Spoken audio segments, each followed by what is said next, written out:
En este vídeo nos preguntamos quién es Raymond Carver. Y la pregunta tiene su miga, porque por un lado queremos saber cuáles son los temas, el estilo y la técnica del autor de cuentos tan reconocidos como Catedral, Vecinos o Quieres hacer el favor de callarte, por favor. Y por otro lado nos preguntamos a quién estamos leyendo cuando decimos que leemos a Carver. Porque sabéis que las últimas versiones de muchos de sus textos no las hizo él, o no las hizo él del todo. Pero bueno, esto lo comentaremos más adelante. Porque tampoco va a ser el centro del vídeo eso. Tampoco va a ser el centro.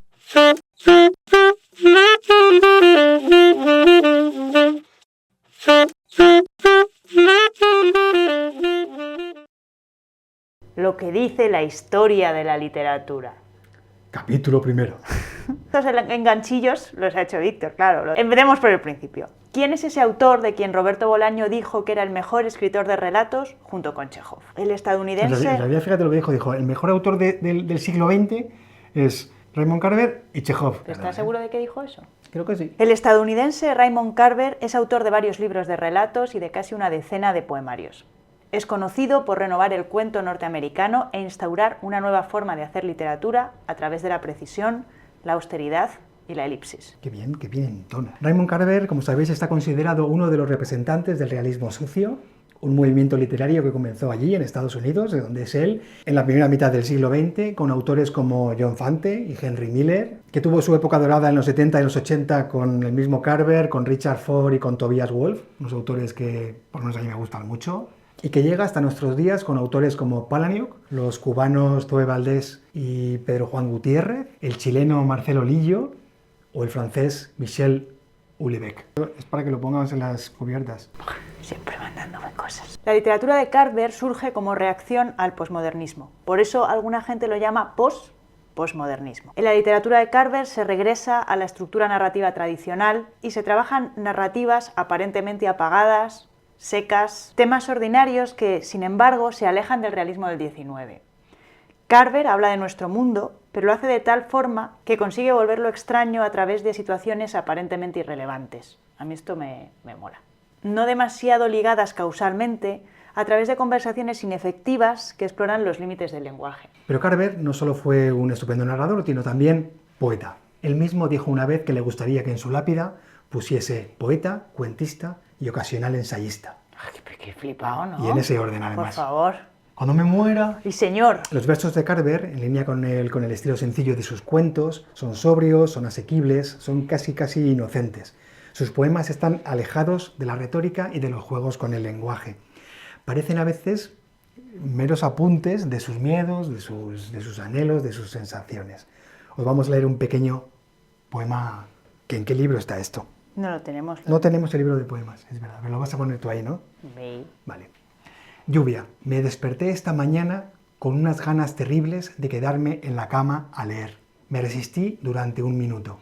Luego miré por la ventana la lluvia y me rendí. Me puse por completo a merced de esta lluviosa mañana. ¿Volvería a vivir de nuevo mi vida? ¿Cometería los mismos errores imperdonables? Sí. ¿A la menor oportunidad? Sí. ¿Este es el poema que has elegido? ¿No te gusta? No. ¿A ti te gusta? Pues sí, pero es que operan de un modo muy extraño. De verdad que operan más casi como apuntes, en realidad. Porque no tienen como muchas marcas líricas, no tienen muchas... Pero es aún muy así, explícito, además. Sí, pero a la vez es muy intimista. Sí, más como un diario. Bueno, el poema Lluvia, este que le gusta tanto a Emilia, pertenece al volumen Todos Nosotros, que Anagrama publicó en edición bilingüe en 2019 y que reúne los 5 libros de poemas de Carver traducidos al castellano, 3 publicados en vida, 1 póstumo y un 5º que reúne sus inéditos, todos ellos traducidos por Jaime Priede. Estamos muy serios. Lo que nosotros entendemos por el estilo Carver. Eso es en mayúsculas. Carver es de esos autores que tienen un estilo muy reconocible, muy característico. Es como Kafka o Lovecraft. Se le ve venir de lejos. Pero ¿qué quiere decir esto exactamente? ¿Qué entendemos nosotros por un cuento estilo Carver? Vamos a dar las características generales que nosotros hemos encontrado y las vamos a aplicar a uno de los mejores y más carverianos cuentos de Carver, Vecinos. Carveriano. El segundo de los cuentos de su primer libro traducido al castellano, Quieres hacer el favor de callarte, por favor. ¿Cuándo vamos a enseñar los libros? Ahora. Tenéis esta edición, que es la de Víctor, y yo me lo he leído en esta, que es una compilación de los 5 libros de cuentos traducidos al castellano. No sé si es el mismo traductor. ¿Por qué no lo miras?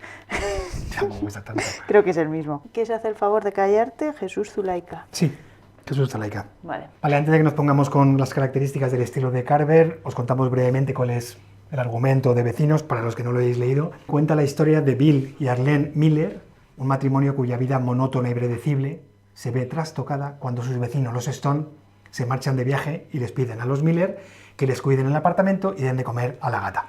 ¿No te hace gracia que se llamen los Stone, los Miller? Es como muy estadounidense. Sí. Bueno, obviamente, pero... Claro. Primero Bill y luego Arlene, impulsados por la curiosidad y el deseo de experimentar una vida que consideran más plena y excitante, comienzan a entrar y a cotillear en el apartamento de los Stone. Muy pronto ese cotilleo, esa intromisión va escalando, va a más, y por ejemplo Bill se bebe el whisky del mueble bar, se tumba en la cama del matrimonio, se prueba la ropa interior de su vecina, y Arlene, por ejemplo, pues encuentra en un cajón unas fotos comprometidas del matrimonio vecino. Una noche, en el descansillo que separa ambos apartamentos, la pareja se da cuenta con horror. Bueno, entonces sí que hemos reventado absolutamente todo el cuento. O sea, yo creo que ese final no hacía falta decirlo. ¿Por qué no? Si es que lo mejor. Lo que puedo hacer es que esa parte le pongo un pi Muy bien. y luego dejamos esto. Qué buena idea. Una de las características fundamentales de los textos de Carver es que sus personajes no saben qué les pasa. Eso está bien conjugado. Sí. ¿Por qué suena tan raro? No saben por qué están mal ni por qué sufren. Esto es bastante claro en Vecinos. En realidad, ¿qué les pasa a Bill y Arlene Miller? ¿Por qué no están satisfechos con sus vidas? No lo sabemos y ellos tampoco. Esta incapacidad de saber qué les ocurre está relacionada con, al menos, otras 2 características fundamentales. En realidad creemos que es el centro de los cuentos de Carver. Por un lado, está relacionada con la falta de causalidad. Como no identifican qué les ocurre, tampoco hay una causa específica para esa infelicidad o falta de sentido. Todo es tan normal y tan confuso a la vez. ¿Pero por qué? ¿Qué ha pasado en realidad? No ha pasado nada. No hay una causa para el malestar más allá de una terrible normalidad. ¿Esto se entiende o hace falta...? Creo que se entiende. O sea, por ejemplo, no se les ha muerto el hijo. Pensad en un cuento más clásico. Ahí sabríamos por qué están mal Bill y Arlene Miller y qué es lo que provoca que entren en ese piso. Se queden con objetos, Bill se vista con la ropa de Harriet, Arlene encuentre unas fotos. Sí, sabemos que los Miller admiran a los Stone, pero ¿qué les pasa verdaderamente a los Miller? Todo y nada. Además, si los personajes no saben qué les ocurre, tampoco son capaces de explicarse, de decirse. Esta es otra característica que queremos fundamentar en los cuentos de Carver. Los personajes no abordan su subjetividad de forma explícita y directa, y por lo tanto están aislados. Es una cosa muy bonita de este cuento, ¿no? Es como que entre ellos tampoco se dicen las cosas. Claro, eso es. Aunque ahí hay un movimiento. Sí. Carver refuerza este aislamiento emocional con un aislamiento físico, porque la mayoría de sus cuentos se desarrollan en el ámbito doméstico. Como mucho alguien entra a una casa, alguien se asoma por una ventana o sucede algo en un jardín. Pero no es solo que los personajes estén aislados emocionalmente porque no saben decirse, entre otras cosas, sino que también están aislados físicamente. Claro, porque están en el ámbito de lo íntimo solo, ¿no? Lo mismo en Vecinos, donde se desarrolla Vecinos en la casa de los Stone y en la casa de los Miller. Y es más, ¿cuándo se desarrolla ese texto? Cuando se marchan los Stone, es decir, cuando los Miller están solos. Y señor, hombre. Quiero que me pongan en mi lápida. De hecho, el cuento habla también de la incomunicación entre Bill y Arlene, y cómo esa incomunicación va desapareciendo cuando ambos se curan, entre comillas, de eso que les ocurría y que no sabemos bien qué es, en sus visitas a la casa de los Stone. Hay un movimiento ahí, efectivamente, en cuanto a cómo se comunican ellos las cosas, pero no sé si es tanto que se van curando de esa incomunicación o como que esa incomunicación se va tornando en deseo. Es como que el entrar en la casa de sus vecinos les contagia de un deseo que, claro, tienden a compartirlo entre ellos, ¿no? Y ahí como que empieza, pero realmente ellos no se curan de nada. No. La última vez que entra Arlene a casa de los vecinos, va el marido, va Bill allí y le dice, ¿qué haces? Que llevas aquí una hora. Y ella vuelve a decir, pues pensaba que... O sea, que en ningún momento desaparece esa incomunicación o esa falta de confianza. Pero es verdad que es como que el deseo les hace unirse, ¿no? O sea, yo creo que hay un movimiento en cómo se comunican entre ellos, porque al comienzo del texto ninguno de los dos se dice su deseo de habitar y explorar la casa de los Stone. Y al final sí. Y al final los dos quieren entrar juntos a la casa de los Stone, pero justo cuando quieren entrar juntos es cuando... Pero en ningún momento confiesan para qué. Quieren entrar juntos... Bueno, ya le dice que ha encontrado las fotos. Sí, pero como hallazgo, ¿no? Pero no se están diciendo ellos. No, o sea, siguen sin decirse, o sea, siguen sin o explicitar su subjetividad de manera directa, pero sí que se encuentran en el desconcierto de a los dos nos gusta estar aquí. Es verdad. ¿Y tú crees que esto le va a interesar a una mierda? No, una mierda, sí, pero... A ver, Carver no deja de ser Carver en este cuento, entonces, la subjetividad de los personajes está representada, no está dicha. Y está representada a través de cómo Bill y Arlene entran en la casa de los Miller. Entonces, al principio Bill entra solo a la casa de los Miller y no se lo comunica a Arlene, y en el cuento se desarrolla y entendemos que Arlene hace lo mismo, y al final los dos se enteran y se comprenden en ese entrar a la casa. Se comprenden no, pero por lo menos lo comparten. Comparten, sí. Otra de las características de lo que llamamos el estilo carveriano o el estilo de Carver es la sencillez, la ausencia de figuras retóricas, ese uso de la elipsis, de los saltos temporales y ese desplazamiento de foco. El estilo de Carver es aparentemente muy sencillo en la forma y al mismo tiempo, y esto es lo curioso, muy difícil de copiar.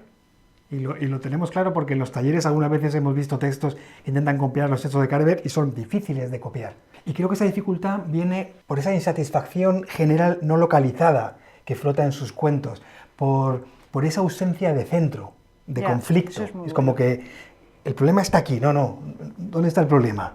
¿Hay problema? O sea, hay un conflicto muy claro de qué es lo que quieren los personajes. O sea, en este caso quieren entrar a la casa de los Stone. Claro, pero ¿por qué quieren entrar? Claro, exacto, claro. Pero no sabemos qué es lo que hay debajo. ¿Qué es lo que les falta? Exacto. ¿Qué van buscando a esa casa? Sí. Claro, eso sí. no está dicho. No, claro. Y eso es difícil de hacerlo bien en un cuento, ¿eh? Porque a veces si lo explicitas mucho te lo cargas. Y si no pones nada es como, ¿qué has visto aquí? Es verdad. Y creo que Carver consigue ese punto ahí bueno. Pero bueno, en todo caso, Vecinos, en la traducción de Jesús Zulaika, es otra vez un muy buen ejemplo de este estilo aparentemente sencillo. Las transgresiones de Bill y Arlene Miller en casa de sus vecinos están contadas en orden cronológico, con escenas limpias, acciones claras y diálogos rápidos que funcionan muy bien. Fijaos en este párrafo de Vecinos. Luego dejó a la gata con su comida y se dirigió hacia el baño. Se miró en el espejo y cerró los ojos y volvió a mirarse. Abrió el botiquín, vio un frasco de píldoras y leyó la etiqueta Harriet Stone, una al día según prescripción, y se metió el frasco en el bolsillo. El modo de narrar, como veis, es muy asequible. Frases cortas, sin apenas adjetivación. No hemos cogido un párrafo excesivamente poco adjetivado, es que no hay adjetivación ni con oraciones subordinadas, ni con oraciones condicionales, ni con figuras retóricas.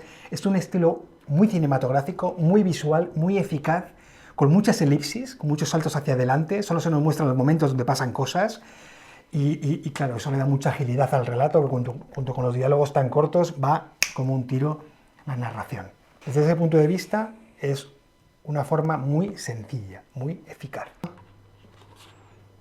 Volvamos a esa característica que hemos colocado en el centro. Los personajes de Carver no saben qué les ocurre y no saben decirse. Por tanto, no saben quiénes son. Tienen una identidad inestable que se tambalea durante el relato. Se niegan a sí mismos y se buscan en los demás. Interesante esto. Esto es muy bonito, sí. Esto lo vemos muy claramente en Bill. ¿Quién es Bill? Es alguien que admira a los Stone, alguien que después de las visitas a esa casa desea a su mujer, alguien que se viste con la ropa interior de Harriet y se mira al espejo. En resumen, no tenemos ni idea de quién es Bill. Y Bill tampoco lo sabe. De lo que quiere. Exacto. Es que Es que yo pondría el deseo en el centro, porque es que tiene mucho que Pero ver con los podrías haberme lo deseos. dicho a lo mejor antes de hacer el guión esto. No. Pero tú, a ver, cuando dices deseo, ¿a qué te refieres? A lo que quieren, a lo que anhelan, Vale. ¿sabes?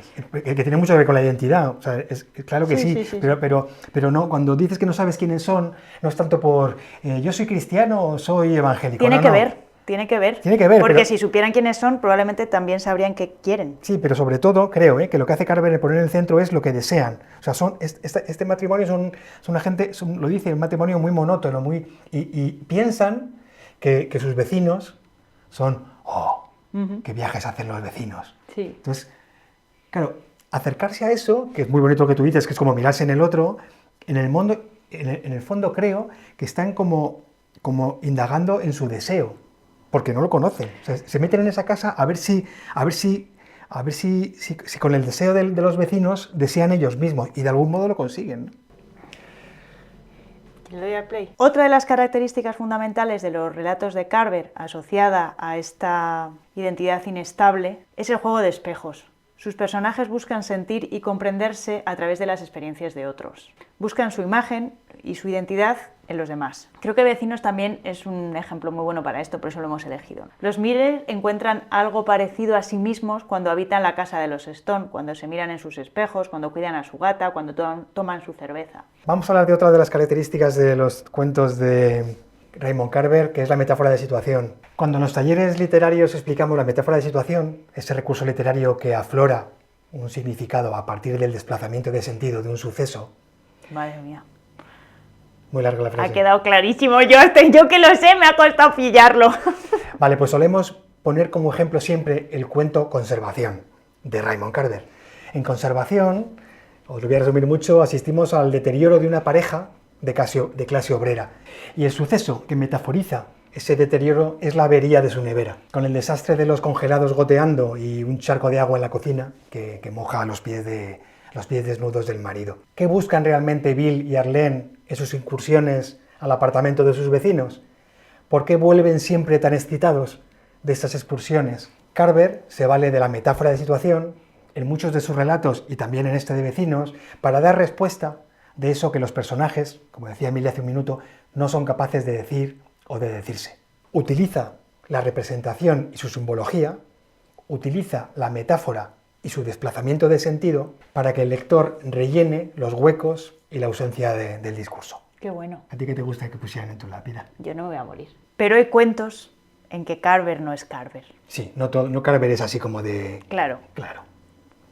Es decir, buenos cuentos de Carver que no cumplen estas características de forma tan canónica y que no sé si reconoceríamos como cuentos carverianos. O sea, que te encuentras este cuento y no sé si dirías, es Carver. ¿Tienes algún ejemplo? No. Vale, a mí me pasa eso con el cuento Tanta agua cerca de casa. Es uno de los cuentos del libro De qué hablamos cuando hablamos de amor. Es un cuento que habla de la violencia sexual desde un punto de vista de una mujer. Es un texto que yo creo que es bastante interesante porque, bueno, yo por lo menos no lo relacionaría con Carver. ¿Y cuál es la razón fundamental para no relacionarlo con Carver? Yo creo que es que en este cuento la causa del malestar de la protagonista está muy clara. Y lo que ella hace para intentar salir de ahí también está muy clara. No es ese malestar abstracto que no sabes dónde coger, como en el cuento de Vecinos y como en los cuentos típicamente de Carver. En este cuento la razón creo que es bastante clara. Y creo que eso es lo que hace que sea difícil asociar el texto a Carver. Es verdad. Y podría ser que en Tanta agua cerca de casa los personajes masculinos sí que estuvieran como en esa cosa de no saber muy bien lo que se dicen, y es el femenino el que sí, porque ellos... Sí, pero es que yo no me atrevo, o sea, para hacer un análisis feminista de los cuentos de Carver no me atrevo a meterme ahí, porque es que requiere más trabajo. Porque hay cuentos de Carver, yo diría que la mayoría de los cuentos de Carver son terriblemente machistas y los hombres aparecen más como víctimas de ese mundo abstracto, pero ejerciendo una violencia directa desde el privilegio hacia las mujeres, y yo creo que eso es bastante habitual. Pero luego hay otros cuentos como que no operan así, dentro de los típicamente carverianos hay cuentos que no operan así, y luego está este otro cuento, por ejemplo, que es otra cosa, es verdad que las mujeres aparecen como víctimas. Es interesante. Sí, interesante sabía, ¿no? Porque va con la comunicación, va con esa cosa de no decir. Va con todo, o sea, todo. El propio estilo de Carver del no decirse, no saber qué sucede, ese también como no pasa nada, como esa cosa de tapar un poco, como de continuar hacia... Es muy masculina la escritura de Carver. Es verdad. Luego, otra cosa que creo que pasa en los cuentos de Carver es que, ¿no ves que no hay cuerpo? No hay nada de cuerpo. Es verdad. No sé, o sea, para mí es una escritura muy masculina, pero para hablar de eso hay que trabajar más, no hemos enfocado el vídeo por ahí. Dejadme que volvamos a la pregunta original del vídeo. ¿Quién es Carver? ¿A quién estamos leyendo cuando leemos a Raymond Carver? Y eso viene a cuento con algo que algunos ya conoceréis, pero a nosotros nos ha parecido muy interesante. Dice Javier Peña, en su libro Tinta Invisible, que Carver era un completo desconocido en 1977. En ese momento era un hombre enganchado al vodka, a punto de entrar en la cárcel por estafar con el seguro de desempleo. Y en ese año, en 1977, fue cuando Gordon Liss, que había publicado un par de cuentos de Carver en la revista Esquire, decide pulir y editar, lo de pulir, ponerle ahí bastantes comillas, pulir y editar, ¿quieres hacer el favor de callarte, por favor? Que sería el primer libro de Carver y el que le sacaría al autor del agujero en muchos sentidos. Al parecer, Raymond Carver ocupó los siguientes 3 años en dejar el alcoholismo y en escribir nuevos relatos para su nuevo libro. Cuando pensó que esos nuevos relatos estaban listos, se los envió a su editor, a Gordon Liss, que le propuso pequeñas correcciones y dejaron el libro listo para publicar. Carver se marchó de vacaciones y al volver se llevó una estupenda sorpresa. Sigo contando lo que cuenta Javier Peña en su libro. La sorpresa es que Liss había publicado los cuentos de Carver, pero con tantos recortes, con tantas modificaciones que costaba reconocerlos. Había cambiado los títulos, había quitado los nombres de los personajes y había dejado abiertos unos finales que en la versión original aparecían atados y bien atados por Carver. Bueno, esto, en fin. Carver no suele atar los finales tanto tampoco, ni siquiera en las versiones originales, pero vale. Vale, un poco más que como estaban. Estamos mirando la pilina. No. Definitivamente aquellos no eran sus cuentos, los de Carver. Era la versión de sus cuentos de Gordon Liss. Carver obviamente se enfadó mucho y escribió a su editor, pero por su situación, que ya hemos comentado brevemente, acabó cediendo. Lo curioso de la historia es que ese libro, de que hablamos cuando hablamos de amor, fue un completo éxito, se convirtió en una obra de referencia de la narrativa norteamericana de los años 80 y bueno, gustó a lectores, a críticos, a todo el mundo. En los siguientes años, y ya con el reconocimiento de público y crítica, Carver publicó otros libros, entre ellos Catedral, sin los recortes y sin los cambios de Gordon Liss. Pero claro, quedaría para siempre Carver como el autor minimalista, el autor de los silencios y de los finales que no finalizan en nada. A ver, o sea, Carver es ese autor. Lo que pasa es que los 2 primeros libros que editó Gordon Liss, eso está muy potenciado, pero eso está también en los libros posteriores, ¿no? Sí. Vale, aquí esto nos plantea, o sea, esta pequeñita historieta que os hemos contado, claro, nos plantea muchas preguntas. La primera es si mejoró los cuentos Gordon Liss, que esa es una pregunta que nos hacemos, ¿no? Es decir, ¿son mejores los cuentos una vez retocados por su editor Gordon Liss o los originales? Por lo menos en España se publicó Principiantes, que es el texto original, sin los retoques de Gordon Liss, de qué hablamos cuando hablamos de amor. A ver, esto es un tema muy amplio y pensamos que para que el vídeo no dure 3 horas no iba a ser tampoco el centro del vídeo, pero sí que queríamos como comentar algunas cosas. Por ejemplo, es un trabajo interesante comparar cuentos de estos 2 libros, la edición de Gordon Liss recortada y editada y la edición original de Carver. Y uno de los cuentos en los que hay una diferencia abismal es el cuento de El baño, que se llama El baño, en De qué hablamos cuando hablamos de amor, y parece una tontería en la edición de Carver. En particular porque estos 2 cuentos, que efectivamente es el mismo cuento pero con 2 versiones, el propio Carver republicó ese cuento, retituló ese cuento y lo publicó en el libro donde Liss no mete mano, que es Catedral, y lo haría por algo seguramente. Es como decir, este cuento quiero que aparezca con la versión primera, mucho antes de que alguien publicara en Principiantes los cuentos originales. No sé si merece la pena que comentemos un poco la diferencia entre los 2 cuentos, no. pero sí que vamos a decir que a nosotros nos gusta más la versión de Carver que la de Gordon Liss. Bastante más, ¿eh? Tiene más profundidad, tiene más fuerza. Como esto es un ejemplo en el que nos gusta más el texto original de Carver que el de Gordon Liss, pero también es verdad que cuando uno lee la compilación de cuentos de Catedral, que es una compilación de cuentos excelente, pero es un texto en el que Gordon Liss no metió mano, sí que hay partes que yo creo que son un poco explicativas, que a lo mejor no habría estado de más recortar. Ahí quizás sí que se echa de manos un editor que hubiera dicho, quizás esta parte se puede ir fuera. Sí. Claro, pero eso está bonita la pregunta, ¿no? Claro. ¿Hizo bien? ¿Hizo mal? Claro.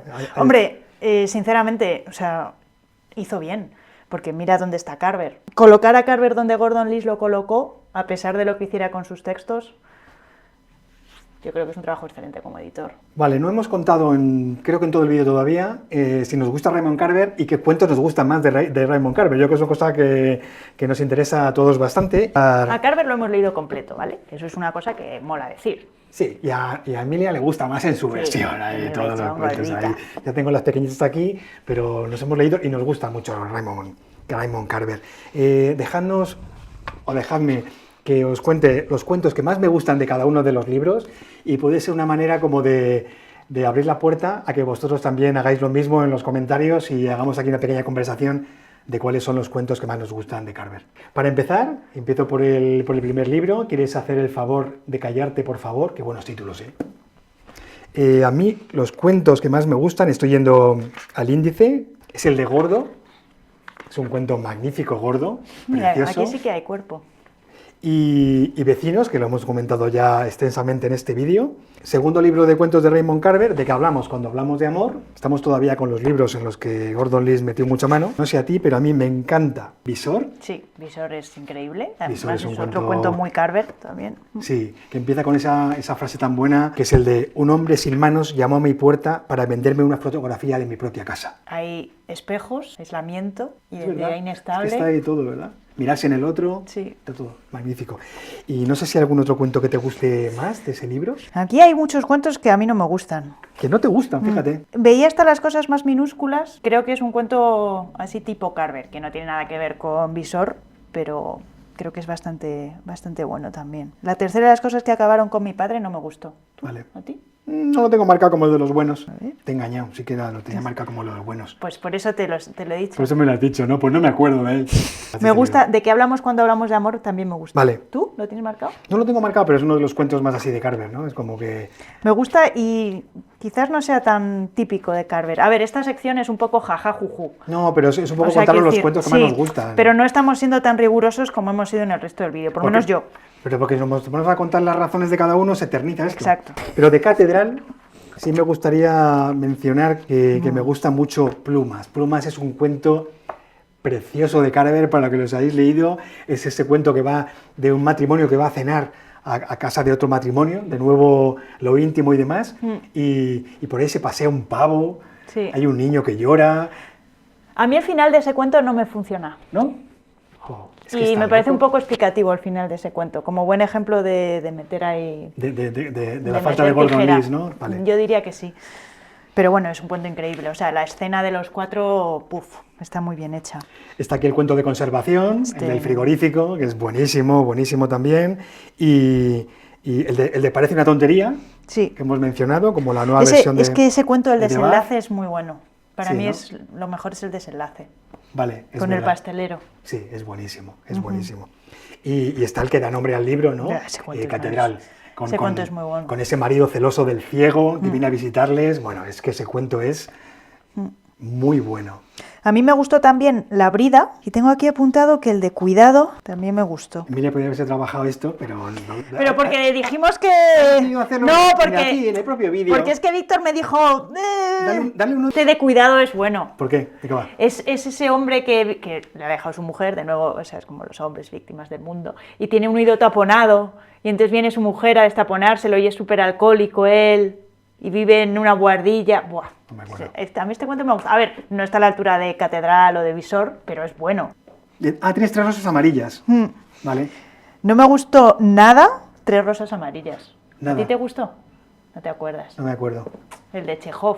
Ay, no me gustó. Es que ese cuento, ¿qué es pasa? Verdad, es verdad que son como una especie de...